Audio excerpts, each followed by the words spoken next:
दिवाली की रात थी। चारों ओर रोशनी और खुशियों का माहौल था। राघव, एक 10 साल का होशियार और नटखट बच्चा, पटाखे खरीदने के लिए बाजार गया था। उसकी नजर एक अजीब और गरीब पटाखे पर पड़ी जो बाकी पटाखों से अलग लग रहा था। यह पटाखा चमकदार नीले रंग का था और उस पर सोने की चमकती हुई जाली थी। पटाखे वाले ने उसे बताया कि यह एक जादुई पटाखा है और इसे संभल कर इस्तेमाल करना चाहिए।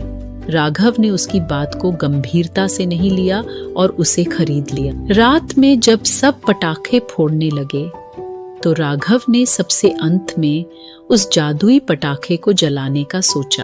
जैसे ही उसने उस पटाखे को जलाया, एक चमत्कार हुआ। पटाखा जलते ही एक तेज रोशनी फैल गई और अचानक राघव खुद को एक अलग ही दुनिया में पाया।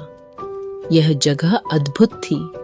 चारों ओर चमकदार पेड़, आसमान में उड़ते रंग बिरंगे पंछी और अजीब से जीव हर ओर घूम रहे थे।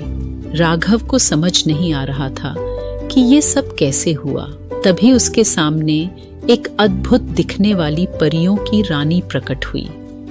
उसकी आवाज में मधुरता और चमक थी। रानी ने बताया कि उसने इस पटाखे में जादू डाला था ताकि जो भी इस पटाखे को जलाए उसे एक अलग दुनिया का अनुभव मिले। लेकिन इसके साथ ही एक शर्त भी थी। राघव को वहां से वापस जाने के लिए उस दुनिया की सबसे अनमोल चीज ढूंढनी होगी। राघव उत्साहित होकर इस रहस्य को सुलझाने के लिए चल पड़ा। उसने कई जीवों से बात की, तरह तरह के फूलों को देखा, लेकिन कोई भी उसे अनमोल नहीं लगा। आखिरकार उसे एक छोटा बच्चा मिला जो उसके जैसे ही खोया हुआ और उदास था। राघव ने उसका हाथ थामकर उसे हिम्मत दी और उसकी मदद की। बच्चे ने हंसते हुए राघव को गले लगाया और धन्यवाद दिया। तभी परियों की रानी दोबारा प्रकट हुई और उसने कहा, राघव, यही इस दुनिया की सबसे अनमोल चीज है, दूसरों की मदद करने का जज्बा। रानी ने उसे आशीर्वाद दिया और राघव की आंखों के सामने एक चमक सी आई। अगले ही पल राघव अपने घर के आंगन में वापस था। हाथ में खाली पटाखे का खोल था।